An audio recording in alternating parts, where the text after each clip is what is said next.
empezarlo a leer en inglés para que no se atrase, ¿sí? Voy a tratar de traérselos mañana, por si el fin de semana se aburren de estudiar anato, pueden empezar a leer un poco de Lexi también para no dejarlo de lado, ¿sí?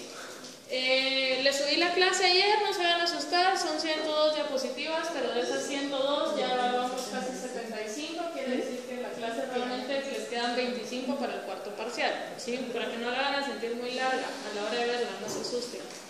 Bueno, entonces, vamos a esta parte de endocrinología. Realmente son solo generalidades porque hemos venido hablando de hormonas casi que desde el día 1 de bioquímica y ahorita vamos a empezar a ver otro tipo de hormonas. Esta clase principalmente está enfocada en hormonas de tipo esteroideo, en hormonas principalmente apolares, que son las que tienen actividad con receptores nucleares, porque no vimos ningún ejemplo de ningún receptor nuclear en la clase anterior, ¿sí? Entonces básicamente eso está contemplado acá.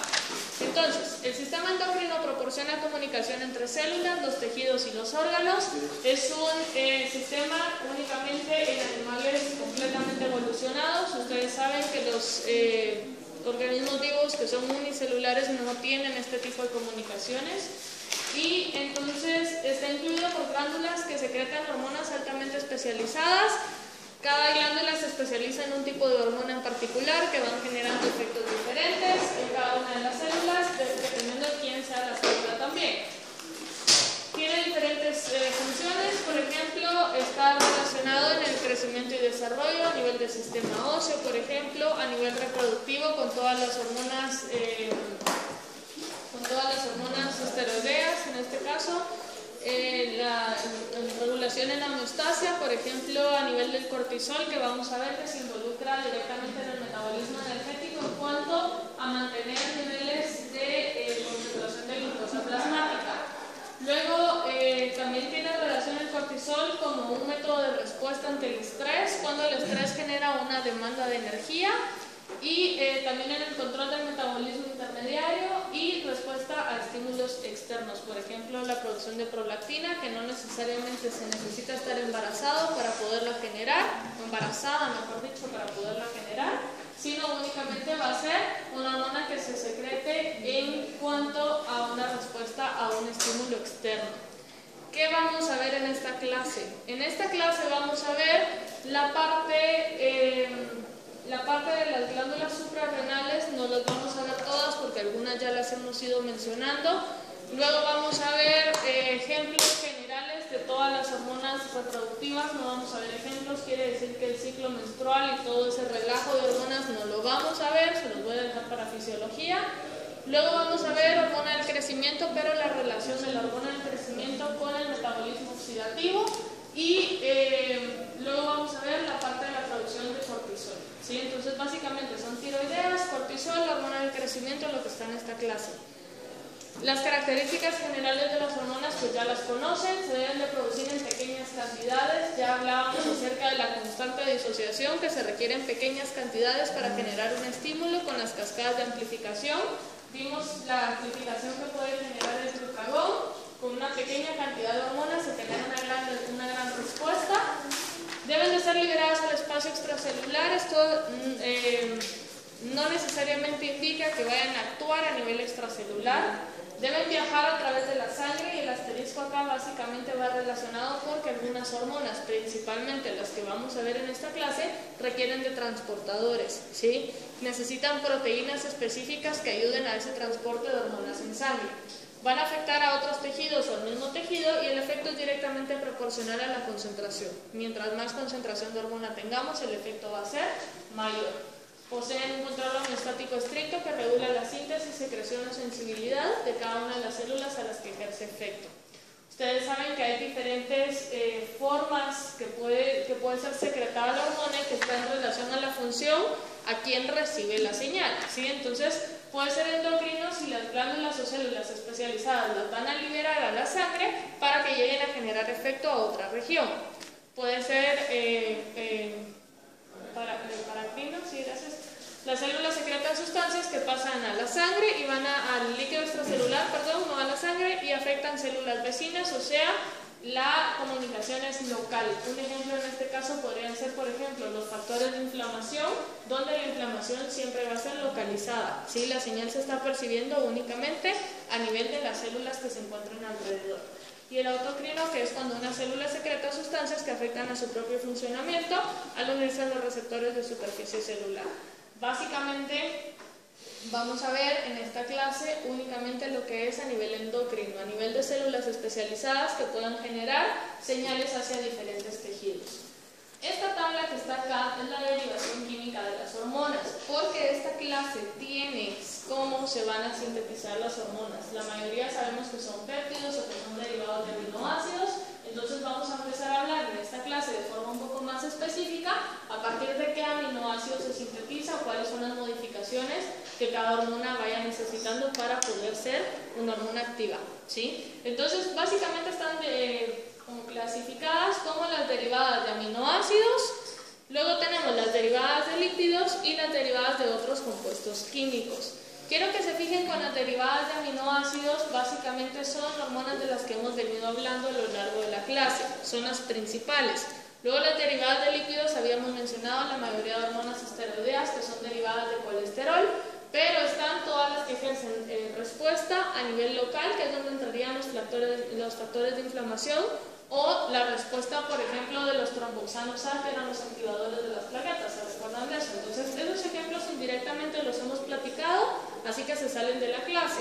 Lo único que vamos a hablar con los derivados de colesterol es el cortisol, ¿sí? Que les dije que era el que me interesaba. Todas las hormonas reproductivas no las vamos a ver. Vamos a ver metabolismo de la vitamina A, vitamina D, cómo se involucra con algunas otras hormonas.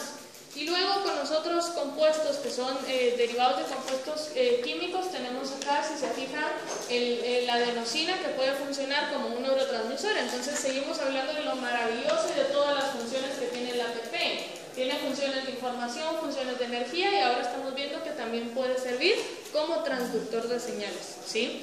Y por último tenemos el óxido nítrico, que ya lo hemos mencionado bastante. Sin embargo, el óxido nítrico funciona como un neurotransmisor más que como una hormona. Entonces vamos a hablar de esa clasificación más adelante, de la diferencia entre una hormona y un neurotransmisor, dónde ponemos la diferencia y en base a qué criterios, ¿sí? Entonces esto va a estar en la clase de neurotransmisores, lo vamos a platicar más adelante.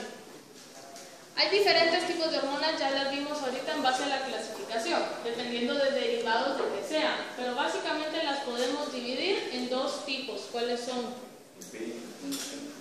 Hidrosolubles o liposolubles, polares, apolares, ¿sí? Entonces básicamente esa es la clasificación. Acá vamos entonces a incluir, estos son los tres derivados de la tabla que vimos, pero dentro de estos mismos los podemos clasificar como lipofílicas o como polares. ¿Cuál es la diferencia básicamente en el mecanismo de acción que tiene una lipofílica versus una apolar?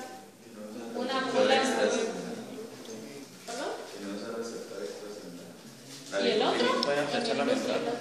Y en la otra puede atravesar membrana, quiere decir que puede generar estímulos a nivel nuclear, ¿sí? Entonces básicamente están acá.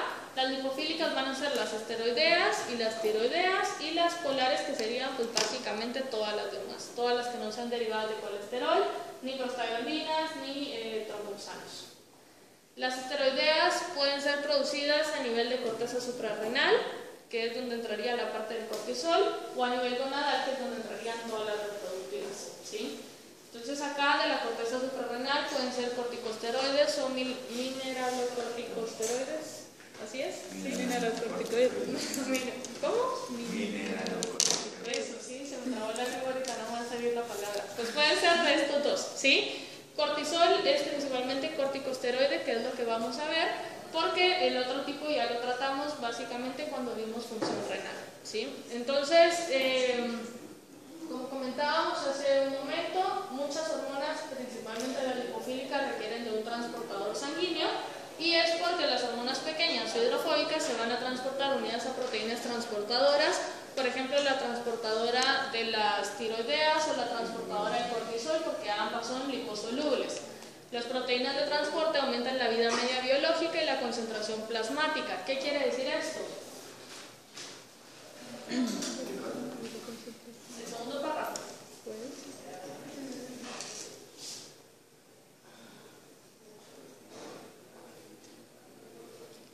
¿Qué relación pueden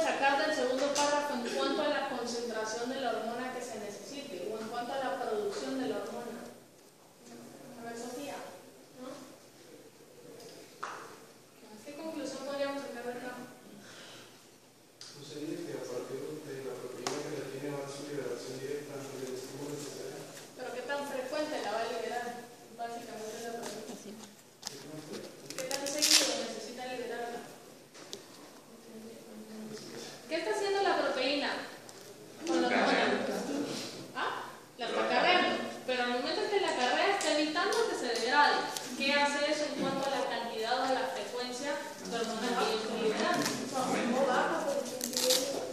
¿Qué baja? La concentración. ¿Qué aumenta? La actividad básicamente va a ser la misma. Lo que aumentaría en dado caso sería el efecto, ¿sí? Si yo estoy impidiendo a través de una proteína que la degradación sea más lenta, quiere decir que yo necesito sintetizar menos la hormona para poder mantener una cantidad de respuesta. Porque en teoría unida a la proteína se va a degradar más despacio. Si se degrada más despacio quiere decir que tiene una vida media, más larga o más corta. Más larga. Si tiene una vida media más larga quiere decir que puede ejercer efecto por más tiempo o por menos tiempo. Por más tiempo, ¿sí? Si ejerce efecto por más tiempo, necesito sintetizarla más o menos. Menos, ¿sí? Entonces la síntesis acá debe estar más controlada, debe ser más reducida, porque la vida media puede prolongarse mucho. Entonces acá básicamente la mayoría de hormonas que son hidrosolubles tienen vidas medias de minutos. Por ejemplo, la insulina ejerce acción y se degrada inmediato. Luego hay otras que ejercen vida media, por ejemplo, a nivel de no de minutos, sino de horas. Y están algunas lipofílicas que ejercen efecto a nivel de días. Un ejemplo claro podrían ser las esteroideas, que la secreción, si hacen relación con el ciclo menstrual, que estoy segura que en algún momento en la vida lo han visto, verán de que la síntesis hormonal va siendo producida de acuerdo a los días en los que el ciclo vaya avanzando. Pero quiere decir que la hormona es liberada y esa concentración va a durar X número de días dependiendo de quién sea la hormona, ¿sí? Entonces es un efecto que se mantiene de forma mucho más prolongada, ¿sí? Bueno, entonces la vida media biológica va a depender de la velocidad de aclaramiento, que varía en minutos, horas o días, que era lo que estábamos comentando. La inactivación hormonal usualmente ocurre mediante metabolismo. El metabolismo básicamente acá está haciendo énfasis a la degradación que pueda tener la proteína. Puede ser una proteólisis, puede ser adición de grupos funcionales o pueden ser reacciones de conjugación. ¿Con quién lo conjugarían? ¿Quién sirve para conjugar moléculas y aumentar solubilidades? Una pista, fue la última clase del semestre pasado. ¿Bilirrubina? El ácido glucurónico, ¿sí? Bilirrubina se conjuga con ácido glucurónico, ¿sí? Entonces en este caso estaríamos viendo que algunas hormonas pueden sufrir reacciones de conjugación con ácido glucurónico y con eso estaríamos cambiando ya la actividad de la hormona, ¿sí? Entonces es un mecanismo de degradación. Principalmente tiene esta aplicación y también la tiene a nivel de fármacos, que es una de las últimas clases que vamos a ver durante este semestre, cómo se pueden ir dando las reacciones de conjugación con ácido glucurónico. Luego entonces, de que la cambiamos estructuralmente la hormona, ya sea porque la degradamos, colocamos grupos funcionales o le pusimos ácido glucurónico, vendría entonces la parte de la excreción de metabolitos, ¿sí? Metabolitos que pueden ser medidos en orina, por ejemplo, o en algunos lípidos corporales, por ejemplo, las metanefrinas, el ácido vanilil mandélico, que son derivados principalmente de hormonas que tienen relación, por ejemplo, con la adrenalina. O en el caso de algunos esteroides, por ejemplo, cuando a los deportistas, por ejemplo, les hacen el dopaje o les hacen la prueba de doping, ¿qué es lo que estamos midiendo en la orina? Se miden varias cosas, pero ¿qué es lo que está buscando la Federación de Atletismo o de lo que sea en el deportista? Esteroides. ¿Y qué más? Consumo de drogas, ¿sí? Entonces, principalmente, el consumo de drogas lo vamos a hablar más adelante, pero en este caso estaríamos hablando de derivados de esteroides. Obviamente todos funcionamos con hormonas esteroideas, pero dentro de un valor de referencia, ¿sí? Si la degradación está en exceso, quiere decir que el consumo está o la producción está en exceso, ¿sí? En este caso entonces estaríamos viendo que aparecen más metabolitos de degradación en la orina y por eso es que el doping o el dopaje generalmente puede trabajarse a ese nivel. No se está midiendo la hormona, sino se está midiendo el producto de degradación de la hormona. ¿Estamos claros? ¿Sí? Entonces cuando una hormona alcanza su vida media es eliminada de la sangre por el hígado o el riñón y se convierte por reacciones enzimáticas en productos menos activos que se excretan por orina y bilis. Y ahí es donde entra o es muy importante el papel del ácido glucurónico, porque el ácido glucurónico lo que hace es aumentar solubilidad. Si aumenta la solubilidad está favoreciendo la excreción, ¿sí? Que puede ser filtrado a nivel renal. Bueno, diferentes vías de administración de hormonas. ¿Por qué la insulina es inyectada y por qué las anticonceptivas son en forma oral? Porque no hay una insulina que sea oral. ¿Por la absorción? En efecto, podría ser una razón. La respuesta es a nivel de la absorción. ¿Por qué? ¿Por dónde se absorbe? Ajá. ¿Qué pasaría? Quien tenga la posibilidad de poder crear una insulina oral, creo que con la prevalencia de diabetes que tenemos a nivel mundial se volvería millonario, ¿sí? Pero ¿por qué tal cosa no existe? ¿Por qué no puede haber una insulina en pastillas?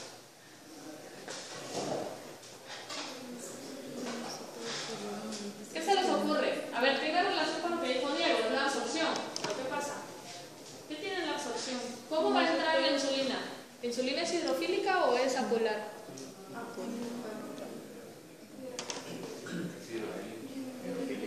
Es hidrofílica. ¿Cómo lo saben? ¿Cómo están tan seguros? No atraviesa membranas. ¿Qué tipo de receptores se estimula? Es un transportador, no proteínas. Las tirosinquinasas, de la clase que vimos ayer, no me acuerdo cuándo, ¿sí? Son receptores tirosinquinasa. Quiere decir que es una hormona hidrosoluble. Si es hidrosoluble, ¿puede o no puede atravesar membranas? Entonces, ¿cómo va a entrar? Si me la estoy tomando oral, ¿cómo va a entrar al cuerpo? No puede ser absorbida en el intestino. No va a ser absorbida. ¿Qué le va a pasar? Si es una hormona peptídica, ¿qué le va a pasar? Se va a degradar. Se va a degradar. ¿Qué estaría entonces absorbiendo? Los aminoácidos que están componiendo la hormona. ¿Estamos claros? La insulina no entraría como tal, sino entraría en forma de aminoácidos, se agarraría.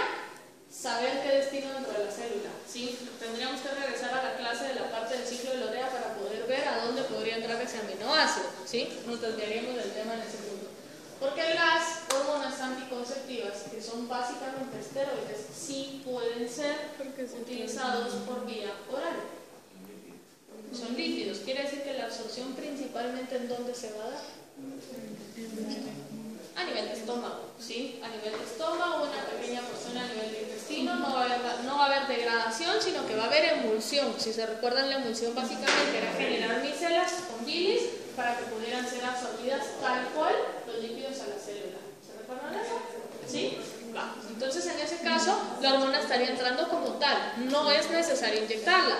Sin embargo, hay inyecciones anticonceptivas. Entonces, ahí es donde entra la parte de la dosis y de qué tan rápido puedan ejercer el efecto. No estamos diciendo que todas las hidrosolubles vayan a ser inyectadas o que todas las lipofílicas tengan que ser inyectadas, sino va a depender del mecanismo de acción, ¿sí? Las lipofílicas también las puedo inyectar. ¿Estamos bien? ¿Sí? Pero que las hidrosolubles las pueda volver oral, ahí sí es de ponerlo en duda porque la mayoría se va a degradar. ¿Estamos claros? ¿Sí? Va. Luego pasamos a la parte de la desensibilización, que es como el panorama general que quiero que vayan teniendo acá. ¿En qué tipo de circunstancias se generaba una desensibilización? ¿Qué es una desensibilización? Cuando se quitaban los receptores para poder disminuir el estímulo, ¿sí? Quiere decir que ¿cómo estaba la concentración de hormona afuera? Alta, en exceso todo el tiempo. Entonces estamos hablando de una exposición prolongada. Entonces se los puse ahí. La exposición prolongada a concentraciones altas de hormonas va a desensibilizar células blanco. La exposición subsiguiente a la misma concentración va a producir menos respuesta, asumiendo que ya se generó una desensibilización. ¿Por qué hay menos respuesta? Porque hay menos receptores, porque todos están endocitados. No hemos hablado mucho de diabetes, ni lo haremos, pero espero que más adelante, ya en sus cursos de especialización y en la clínica y todo lo demás, tengan la oportunidad de hablar con endocrinólogos y se van a dar cuenta que la diabetes de verdad es cosa de otro mundo. Cuando las personas diabéticas están sin tratamiento y pasan mucho tiempo sin un diagnóstico, pueden empezar a tener alteración en el metabolismo del glucagón, porque el glucagón todo el tiempo se está produciendo. ¿Por qué? Porque la célula está en un estado hipoglicémico, ¿sí? Si el glucagón todo el tiempo se está produciendo, las células al final pueden generar desensibilización ante el glucagón. Y la siguiente dosis o la siguiente secreción del glucagón que genera el cuerpo ya no va a poder generar la misma respuesta que generó en algún momento. Quiere decir que imagínense una persona diabética que pudiera llegar a ese punto con intolerancia a la insulina, intolerancia al glucagón, prácticamente necesitaría un trasplante de páncreas para poder mantener el equilibrio, ¿sí? Entonces, ¿Existe eso? ¿Qué cosa? Transplante. No sé, pero podría ser, ¿sí? Estamos hablando de un caso lo suficientemente extremo, ¿sí? Entonces, imagínense, la función pancreática estaría completamente deteriorada, ¿sí? ¿Cómo podría usted mantener la homeostasis celular si no tiene ni insulina ni glucagón? Si básicamente es quien controla todo el metabolismo oxidativo, ¿sí? Entonces, es algo complicado. Es solo para poner un ejemplo. Entonces, lo que quiero que vean es que la regulación descendente va a causar un decremento en el número de receptores. La regulación descendente es la desensibilización. ¿Estamos claros con eso? ¿Sí? Es un tipo de regulación que la célula va generando. La secreción pulsátil va a evitar este fenómeno. O sea, la secreción pulsátil va a evitar la regulación descendente. ¿A qué hace referencia la secreción pulsátil entonces? No está siempre constante la hormona. Exacto. Si no secreta un poquito, ya generó acción, ahora vuelvo a secretar otro poquito para que las células no se me asusten y no generen endocitosis de receptores. ¿Estamos bien? Por eso es que las células, muchas hormonas tienen ciclos, se me olvidó el nombre ahorita, circadianos, ciclos, hay diferentes tipos, solo circadianos me acuerdo ahorita, se me fue el nombre de los demás. Quiere decir que tienen momentos del día, de la noche, momentos específicos de acuerdo a las circunstancias para que pueda secretarse la hormona. No está en producción todo el tiempo. En caso estuviera en producción todo el tiempo, podríamos hablar de lo que hablábamos el día de ayer. Hay diferentes tipos de cáncer de mama, dentro de algunos de los cuales la producción todo el tiempo a estrógenos es uno de ellos, ¿sí? Quiere decir que un aumento en la concentración de estrógenos podría llegar a causar cáncer también. ¿Por qué? Porque no hay una secreción pulsátil. ¿Estamos bien? Lo que quiero que vean es que si no hay secreción pulsátil, estamos generando un desequilibrio en la homeostasia celular. ¿Qué tanto tiempo pasa para que se haga la secreción? Depende de quién sea la hormona. Porque, acuérdense, hay hormonas de días, de horas y de minutos. Si es una hormona de minutos, el efecto puede ser muy frecuente porque la hormona se degrada rápido. Si es una hormona de días, el efecto puede ser más de vez en cuando. Por ejemplo, estrógenos, por ejemplo, testosterona, por ejemplo, ¿qué otro? No me acuerdo de las hormonas del ciclo hormonal ahorita, pero básicamente esas, que lo que van haciendo es generando secreciones por día, ¿sí? Porque el efecto, como tienen una vida media, es más prolongado. Entonces la secreción pulsátil es más prolongada. Para que se haga la secreción tendría que bajar tanto la concentración de la hormona, o se podría estar en concentraciones normales. ¿Cómo así? O sea, la hormona está ¿Qué es lo que regula las secreciones? o sea, baja. En el caso de ahí estaríamos hablando de quién es el tejido endocrino quien está recibiendo la señal. Por ejemplo, la secreción de glucagón se hace a partir de receptores, que es como un sensor, digamos, de concentraciones de glucosa dentro del cuerpo. O sea, eso es lo que va marcando en qué momento se va produciendo la secreción. ¿Sí? Entonces va a depender de quién sea el tejido y cómo el tejido está recibiendo la señal. ¿Sí? Entonces vamos a ver algunos ejemplos. El que vamos a ver a detalle en cuanto a regulación y eso es el de las hormonas tiroideas. Entonces tal vez les pueda dar una idea de eso. ¿Sí? Bueno, acá tenemos algunas hormonas que se activan o se producen como prehormonas. ¿Sí? Entonces en este caso estaríamos viendo que tenemos la glándula endocrina acá, quién es la prehormona y quién es el producto activo. Pregunto, ¿la prehormona sería una hormona sí o no? Vendría siendo la analogía como lo veíamos con el caso de los simógenos. El simógeno no era una enzima, era un precursor enzimático. Similares acá. La prehormona no tiene actividad para generar una transducción de señal. La hormona sí, necesita esa parte de la activación. El ejemplo más claro podría ser la vitamina D. Tenemos vitamina D, pero hasta que no haya exposición solar, no se convierte a la forma activa que sería la 1,25 de hidroxil. ¿Qué es? No es policalciferol, sí, gracias. Bueno, entonces aquí hay 4 ejemplos. Un ejemplo importante también es la activación de la T4 a la T3, y eso es importante porque la T4 tiene diferentes formas de activación. En algunos casos, un exceso de T4 T4 puede desplazar a la producción de un exceso de T3, ¿sí? A veces la falta de conversión puede generar algunos hipotiroidismos también. Entonces vamos a ver ejemplos cuando empecemos a ver hormonas tiroideas. Las hormonas también necesitan requisitos para poder ejercer su acción. Obviamente necesitan un receptor. La unión hormona-receptor tiene que generar un cambio en la célula y debe de haber un mecanismo de desactivación. Son 3 parámetros que ya conocen, ya lo hemos visto con los receptores a nivel extracelular. Un tejido por lo general tiene la capacidad de respuesta a varias hormonas, eso también ya lo saben. Y lo que vamos a ver ahorita son los diferentes tipos de efectos que se pueden generar cuando más de una hormona está trabajando sobre el mismo tejido. Hay efectos sinérgicos. ¿Qué significa o qué es la sinergia o a qué hace referencia? Que se aumenta el efecto. En este caso estamos hablando de 2 hormonas que tienen papeles diferentes, que tienen receptores distintos y al momento en que llega el efecto está siendo prolongado. A ver un ejemplo.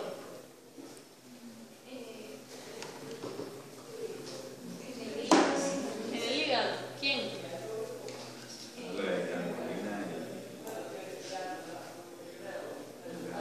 A ver, ¿quiénes son las 2 hormonas que tienen capacidad de alterar el metabolismo del glucógeno? Y epinefrina, ¿sí? El hígado tiene receptores a ambos y la epinefrina lo que hace era potenciar la actividad del glucagón, ¿sí? Entonces ahí estaríamos viendo, pueden ser aditivos o pueden ser complementarios. Al final, ¿qué está pasando con la cascada de amplificación? Es mucho más fuerte, ¿sí? Luego hay efectos permisivos, que es cuando la primera hormona aumenta la actividad de acción de la segunda hormona. ¿Qué quiere decir esto? Que la segunda hormona solo puede funcionar cuando la primera ya llegó. Si la primera no llega como a aplanar el terreno, la siguiente hormona no puede funcionar.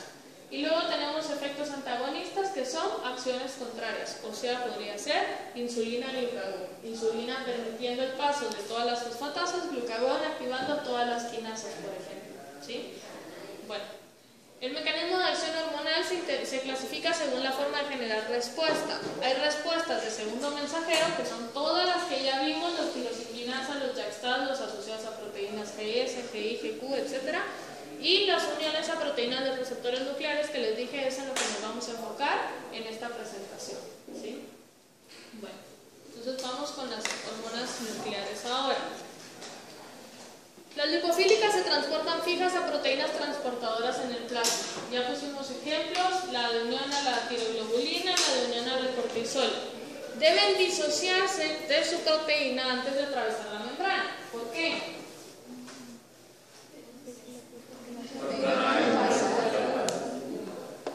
¿Quién no puede atravesar membrana? La proteína. Quiere decir que si la hormona no se suelta de la proteína, la hormona no puede entrar a la membrana. Si la proteína se quedó afuera y la hormona atravesó membrana plasmática, ¿a qué compartimento celular fue a caer? Citosol. ¿Puede o no puede ser transportada en citosol? Solita. Quiere decir que usualmente necesita de un transportador citosólico la hormona, porque el citosol es relativamente soluble, al menos que la polaridad no sea tan grande y la hormona pueda disolverse más o menos en citosol, ¿sí? Pero en el caso, vamos a ver, en el caso de las tiroideas, muchas veces los receptores de la hormona están dentro del citosol. Si el receptor no está dentro del citosol, necesitamos un transportador citosólico. Si el receptor estuviera en el citosol, el receptor agarra la hormona y ahora el receptor debe de ir al núcleo. Quiere decir que la hormona muchas veces viaja unida al receptor para ir a estimular la transcripción génica, ¿sí? Existen 2 familias de receptores nucleares entonces que vamos a ir viendo poco a poco. Generalmente está la clasificación de las hormonas esteroideas, que son las derivadas del colesterol, ¿sí? Y las hormonas tiroideas, que son las derivadas de la tirosina. Entonces acá vamos a ver las 2 clasificaciones, como les dije, las derivadas del colesterol vamos a ver específicamente cortisol y las derivadas de tirosinas estarían las hormonas tiroideas. Hay otro tipo de hormonas que son derivadas de aminoácidos también, pero estas me interesan porque ambas son apolares, ambas generan un estímulo a nivel nuclear. ¿Estamos bien? Sí, entonces primero vamos a ver las tiroideas y luego seguimos viendo el resto de géneros. Este sería el mecanismo de acción general de una hormona esteroidea. Tiene el transportador, ¿lo ven? Que es el que va en el torrente sanguíneo, que es la parte de acá afuera, va unida a la hormona y debe disociarse del receptor y al ligando su hormona en el citosol. Algo importante acá. Entonces tenemos, si se fijan, esa parte que sería el receptor, porque es quien está generando la unión con la hormona. Y esta parte que está acá sería el ligando hormona. El ligando va a ser el encargado de tener la especificidad o el reconocimiento para el ADN. Entonces, ¿qué está pasando? En este caso, si se fijan, el receptor y el ligando, en este ejemplo en particular, es el mismo, ¿sí? Forma parte de la misma estructura. Les digo en este ejemplo porque otra vez va a variar dependiendo de quién sea la hormona. En algunos casos la hormona necesita un transportador que la lleve al receptor. Quiere decir que en algunos casos el receptor está en el núcleo y en otros casos el receptor ya está pegado al ADN, ¿sí? Dependiendo de dónde esté, la hormona debe de llegar a su receptor. ¿Estamos claros con las dos condiciones? ¿Sí? Va. Entonces, se pega la hormona y al momento en que se pega la hormona, esta parte que es el ligando puede ahora venir y reconocer la parte del ADN. ¿Y eso qué va a hacer? Favorecer la transcripción que termine en la síntesis de proteínas generando un efecto particular dentro de la célula. ¿Estamos bien?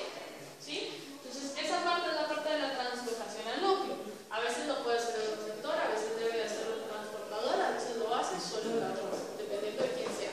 Lo que necesito que comprendan es el proceso general. La hormona nunca va a estar sola en citosol porque no se puede desplazar grandes distancias porque es relativamente apolar. ¿Estamos claros? Bueno, entonces, el receptor se va a unir a un elemento respuesta hormona. Pregunto, ¿elemento respuesta hormona es un ligando, es un receptor o es una región de ADN?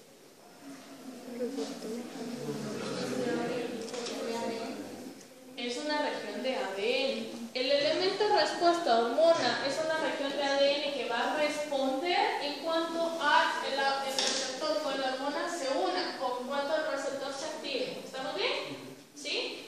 Consta de dos medios sitios. ¿Qué quiere decir esto? Que el elemento de respuesta hormona tiene dos regiones, que sería esta y esta que está acá. Si se fijan, elemento de respuesta hormona y luego los dos medios sitios. Quiere decir que tienen dos sitios de unión. Un receptor, un ligando no es suficiente para generar el estímulo. Necesito tener dos. Y es acá donde se da la dimerización de receptores. Necesito que se unan los dos para que se pueda generar el efecto. Deben de estar ocupados los dos medios sitios para hacer un sitio, ¿sí? Dos mitades hacen uno. Tengo entonces los dos medios sitios pegados y eso va a generar la respuesta. Entonces les puse ahí, se genera una dimerización. En este ejemplo sería un homodímero. ¿Por qué es un homodímero? Porque son iguales, es el mismo receptor, es la misma hormona. ¿Cómo se vería un heterodímero? Van a ser diferentes. Y eso es importante porque vamos a ver qué ejemplos donde se forman heterodímeros. Tengo una hormona acá y necesito la acción de otra hormona para que pueda darse. Eso sería un ejemplo de un permisivo, de un, sí, tendría que ser de un permisivo. Una hormona va a generar que se pueda dar la acción de la siguiente. Vamos a ver un ejemplo con vitamina A más adelante. ¿Estamos bien? Bueno, me voy a quedar aquí, ¿les parece? Y la otra semana entonces empezaríamos con las hormonas tiroideas, ¿sí?